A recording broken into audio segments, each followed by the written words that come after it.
this for you all. So again, have your mind open. We might go lower. If you buy dips and there is a bounce in the morning, remember that last 2-3 weeks or a month, we were selling all the rips. And that's how the market is right now. It doesn't look bullish to me yet. I don't know why would it be bullish. So in any case, we go to QQQ. We reached the exact, literally we filled the whole gap here from also February 22nd. Next level for me would be 421. Around the same levels here, and then lower 414, 413. Okay, so have those levels on a chart. When you trade, always remember when you're in individual stocks, you want to have this chart open also. If you are more in tech, look at the QQQ, but have it open when you trade. Have 2 charts at least. You need to follow the levels, because usually when you have the levels on the daily or on the month, you have the trend lines and the support and resistance lines. You can trade off of that as well with the individual stocks. So when you see that QQQ is reaching a support, that could be like a daily or moving average or any of that, you can kind of already predict that there will be a bounce. So if you are short, you want to start covering, right? If you're long and the QQQ is hitting resistance, you want to kind of pay attention to this. So always have opened this chart of QQQ or SPY or both. I have them both. When I trade, I have QQQ, I have SPY. And then I have the individual stock I'm trading on 5-minute chart, 15-minute chart, or whatever you like. If you do faster, you can do 3-minute chart, 5-minute chart. You kind of want to have it open because you want to see the levels, right? So pay attention to those. It's very important, and it helps your trading really well too. IVM is just, yeah, it's in very ugly state.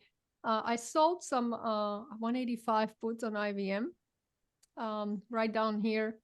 For May, we'll see if we get there. If not, it was here, the chop zone from December. If we break it below, then I will own some IVM from 185. It's okay.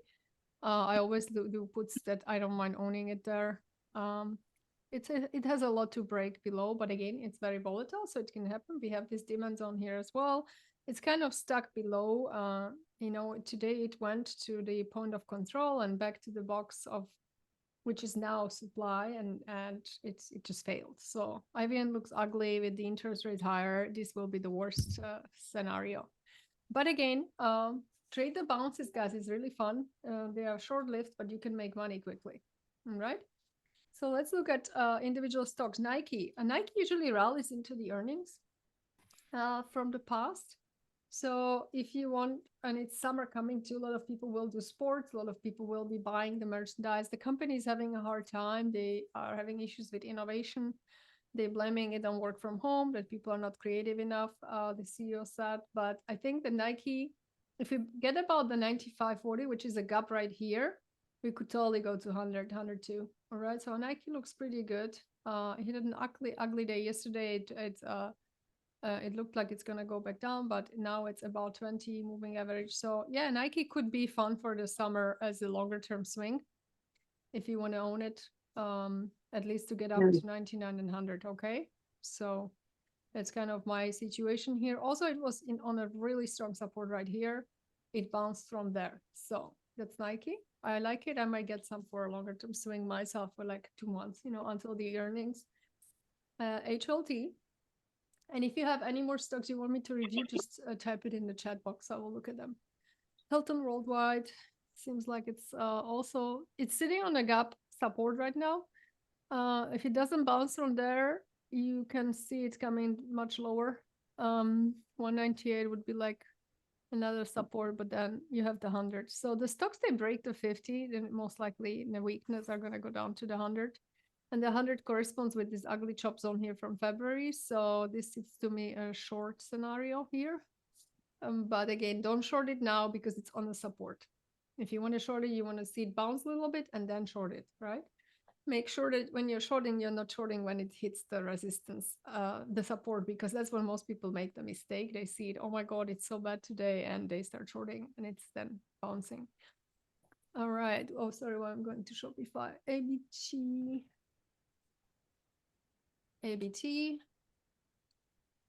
Wanted me to look at. All right, ABT is on 200 moving. That's a very, very strong support, but also really ugly day. A lot of volume on this sell-off. So yeah, if stocks go below the 200 simple on daily, it just does not look good for them. Usually takes them forever to get above. On weekly, ooh, it's also below. How is it possible? Wait, that's very strange, right? 200 daily, but on weekly it's below. It's weird. So yeah, this doesn't look bullish to me either. This chart is in chop, and you know, you can trade. I don't know if I would want to trade this one. Yeah, if you dumped it, probably a good idea, but it was on the support. Maybe it bounces there. If not, it's going much, much lower, because like right here, probably even the 95. And also, guys, remember on when the market is selling off, things can get much lower than you think. So sometimes when I would tell someone I'm buying AMD at 142, they would think I'm crazy. But I'm telling you, when these things start selling off, they're selling off much faster than you think. And you know, we saw it also when the things start going up. And there is a momentum to up or down. It's much faster than you think. So actually, I have my alert limit set on 136. So pardon me, not 142, but my alert is on 136. When AMD gets there, that's maybe my place. But also remember, the semiconductors are cyclical and they are going up for a while. They have their moments, but then they start selling off really hard. And you can see it on NVIDIA too. NVIDIA is just falling today as well. I draw this support line. It's here, but if NVIDIA breaks there, it goes down below. My buying point was around 782, 785, somewhere there, and 744. These are my levels where I would be adding NVIDIA. Until then, I'm just trading it, okay? So NVIDIA is sadly having a really bad day. It's down 3.6% today. Okay, so all the semiconductor, I think it got sparkled by ASML. It's a Dutch company. Excellent company, but also look at the chart. It just rallied so much that I think these guys are selling off. ASML probably will go down to the 850 or lower.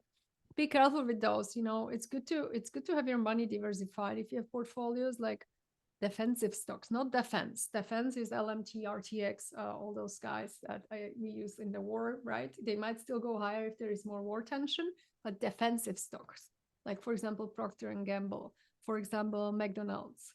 Now you see, they're all dead and they were all down, and now they're waking up, right? So these are the stocks you want to be looking at. Boring, Coca-Cola. And you know, people laughed at me when I was buying Coca-Cola last fall, but I'm up on this position so much. Plus, I'm getting really nice dividends. Like my entry was around $52, and I went up almost 20%. Now I'm a little down. I don't care. I'm getting 4 point something percent dividends. You can buy those and have your mind open if you want to. If there is a sell-off, but it's not in everything. There is always bull market in something, guys. Even in 22, when we had the worst bear market and the market was down over 35 or 38% on the year, we had the industrials rallying, right? So always make sure that you are not close-minded and just focusing on some stocks, because there are some stocks that are going up and they are going up when the others are going down. So always think about it, right? There's always bull market in something. If you don't like to short, just scan and pick the stocks that are going up. And these guys took a huge break, right? Like I can write you some list of defensives. Maybe you want to diversify to those, and maybe you want to trade those a little bit. They're not as fun because they're not as high beta, but they are safer investments in this kind of environment, right?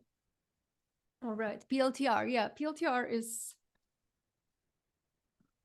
sitting there. You see here this arrow. So that was a massive, massive, massive resistance for so long. And it's been there, now back there. It's on that now. It's a support. It was a resistance for many, many years. I think 2 years or so, how long it couldn't get over it. Yeah, 21. Geez. Yeah, so PLTR is on the support, my dear. If it breaks down this level, it's 20 is next, and then back to this chop zone we had around 1920. Also slowly dying. It's super choppy. It's boring. It had a huge run. I think PLTR went up 500% in the bull run from November 22, right? So it was like, look, around $5, guys. This is ridiculous. in December. So it's normal the stocks are taking a break.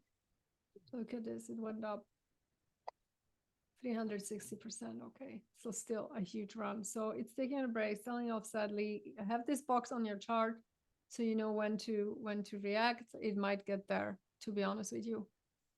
Okay, HLT, I went through all those, and let me see your chat if you have something there. If you want me to look at chat, okay, chat box. You got out of, okay, Lulu. Okay, yeah. So Lulu, I actually have Lulu on my list of buying. Mitch, I want to buy Lulu as well because it's amazing company. And look, it landed right at the demand zone around here, which was a support at the 200 from last May, if I'm not mistaken. Yes, May. It bounced a little bit, but my buy alert, you see, it set it at 312. That's my buy alert, and I will be buying it around to 310. The issue I see with this chart, it bounced because it was extremely oversold there, and it had so many ugly days. But I think it can go lower, in my opinion. So when you see here this gap at 320, it could get there, and that also corresponds on the shorter time with this demand zone. So there are more people they would love to probably get in at that level. So yeah, so that will be my zone I'm going to be buying. Okay, 310 for Lulu. Visa, let me see. It's a really nice stock. I used to have it. Okay, it's on the 100. It bounced there. 100 SMA, that's the yellow line I have on my chart. It bounced, but again, with all of it happening in the market, if you want to start buying this, maybe just a little bit around those levels and then have your next level around 250, and then next level. Have usually at least 3 buying levels, guys. And again, pyramid in, it's much better strategy than just yelling all your money into this when it hits the first target. So what you want to do, I explained this a million times, but I will explain it again because it works really well. I do it all the time. What you want to do, so if you buy here, let's say you tell yourself, how much do I want to spend on Visa? If I want to spend $50,000 or $40,000, I don't know what you want. It's just an example. So you count with a simple math, and let's say you buy 10% of your shares at this level, right? That's your first target. And then when you get here, you buy 20% of your shares. That's total of 30. Then when you get lower to this support zone from which was a high in September, right? You will buy 30% of shares. So 10, 20, 30 gives you 60% position. And then you go even lower and then you buy the rest and you buy 40% at the lowest price. In ideal world, you get filled on all of those and you're going to have much better average of the price, right? Sometimes you just don't get filled on the fourth level because the price will not get so low. But again, have an open mind. You never know what happens with the market. So always have this kind of a plan ready. Sit down, write down, say I have $100,000. I want to buy 5 companies. I want to allocate 20K into each, for example, on this pullback, right? And I want to buy certain amount. So you can do it with 10,000. Doesn't matter. I'm just using a number. You know how much money you want to allocate, and you just spend some time with those. Set alerts is right here. Alert, click on Trading View and see Visa crossing. So I want to be alerted if Visa crosses around 260. So I will do it right here. So if I want to buy 260, I will let it alert me around 262. So I will manage to be there. Boom. Alert set. And that's my first alert. If you really want, you can even set a limit buy and do good to cancel GTC, right? Because then you're never going to miss it. If you're on a vacation or you are not at your desk, you don't have to stress out. You're at work. You can set those limit buys and have them good to cancel, and you can be getting filled into those orders. Or if you can trade puts, you got money. That's another strategy you can do. I love to do, right? So like I was telling today, AMD, I don't want to be, I can, this is the first ugly day, but if I have 2-3 more of those ugly days and I get 150 level somewhere, I don't mind selling 135 put because I'm going to get nice premium, probably $300-400 or $200-300. And I'm going to wait and get paid for waiting. You can do that too. And then I will snatch 100 shares around that level. That's also a good strategy you can do, right? But do you have stops on your long-term portfolio? So Mitch, I usually don't, but I tell you the truth, after the bear market of 22, I do have some sort of pain limits. So they recommend you shouldn't be losing more than 8% on a 8 to 10% on a position, because really it depends. If you have a lot of money on the sidelines and waiting, and you're heavy cash and you have something invested, be it. But if people really need the cash and they want to be buying for cheaper, then it's better to have some sort of a pain level, right? So like if the market really gets awful, right? The worst part is also for people, they are in those positions and are up a lot. It's good to trail the stops, because like imagine even AMD, it is already down 30%, right? So it's kind of really hurting your mental state when you are up so much and you're giving half of the money back, right? So I suggest, yes, when you have long-term portfolios and you need the money in the next 5 years, for example, and you're up a lot on a position really nicely, why wouldn't you take some of the money, right? Why wouldn't you trail or stops? And how you do it, you go on a huge time frames. You go on the monthly. And how you trail your stop, you usually move it to the monthly, and if it breaks the monthly, you get out. So here would be 172, for example, right? I know you give a lot of back, but that would be like kind of my way of doing the stops. And I did it on many of my positions, and I actually got stopped out of a bunch of my longer term stuff that I had. Look, unless it's like 20 years retirement account that I don't really care and I don't want to pay the taxes, and I'm gonna be there for 20, 25 years, who cares? I'm not gonna do it, right? Like mostly I own VOO and VTI, all these Vanguard indexes that I just buy and I don't ever look at them. I'm not speculating there because, of course, again, the tax reasons, right? But when it comes to my portfolio that's 5 years or shorter term, and I have a plan with this money that I know that, like, you know what, in 5 years, I want to buy a house for my parents. And if I don't have this money, they are old. Like, I won't be able to wait another 10 years, right? So always think about what you need to do with the money. And that's how you structure it, and also taxes. And also, if you're up on the positions, how much you're up. So that's my long answer to your question, but that's how you always think, because it's not always black and white. It's always very complex when it comes to money, right? So yeah, you dumping, yeah. You dumped ABT, and you dumped it right on the support. And was it ABT? Yeah, right. It was the one. Mario. Yeah, you dumped it right on the support. But this is psychologically most people do.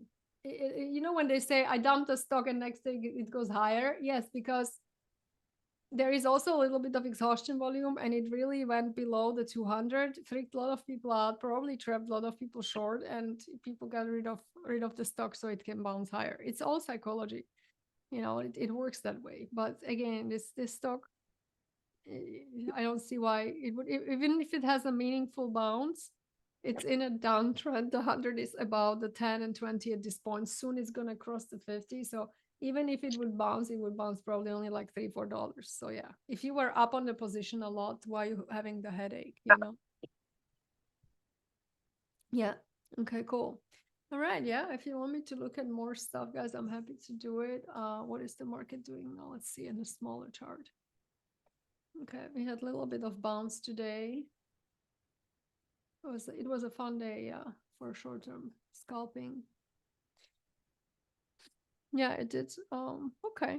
I sold off up. Yeah, this was fun. Always when you day trade, guys, look at the quick ones. Look at the VWAP. That's usually the first one that it hits, as I was posting today. And then, it slowed down a little bit, had this little crazy run again to levels from here, this kind of a chop zone. It also on the right side, you see the demand and supply demand zone, and it went back down. So yeah, good to those who played it well. Amazing. And MU was an immediate trap in the morning.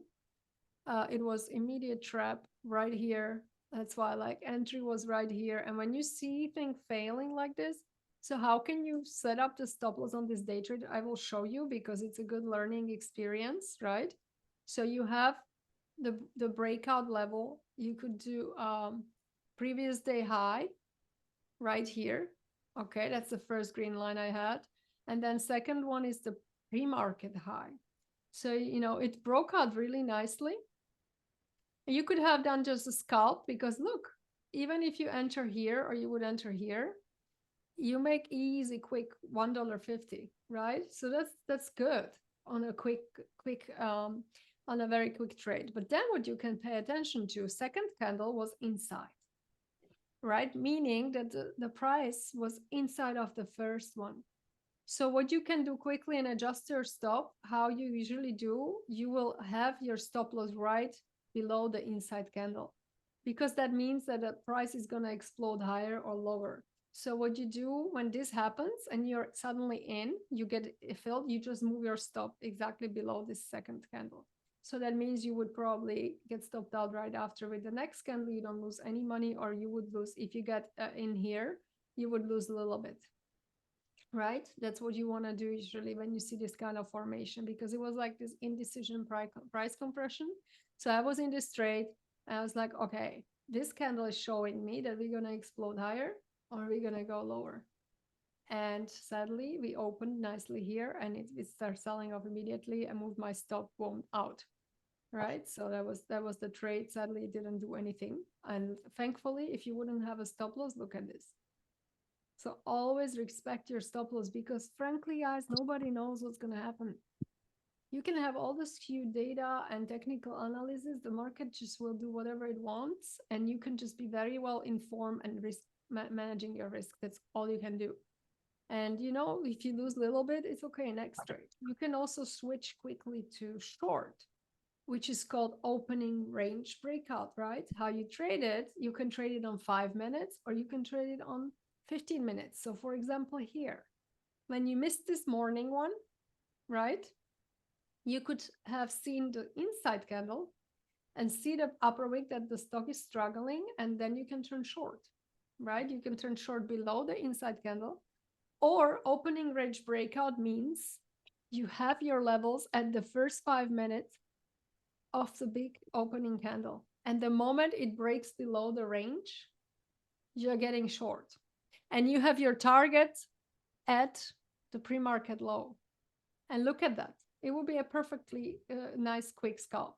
So you can trade it fast too, if you like trading, day trading and scalping. This is a very old, very well-known OBR, opening range breakout technique, right? Which is always have your level draw, right?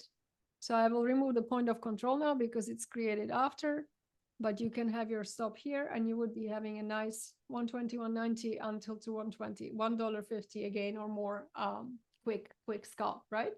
So you can do that too, or you could have done the 120 puts. That would be also really fun for a day trade, the weeklies, if you like trading options more.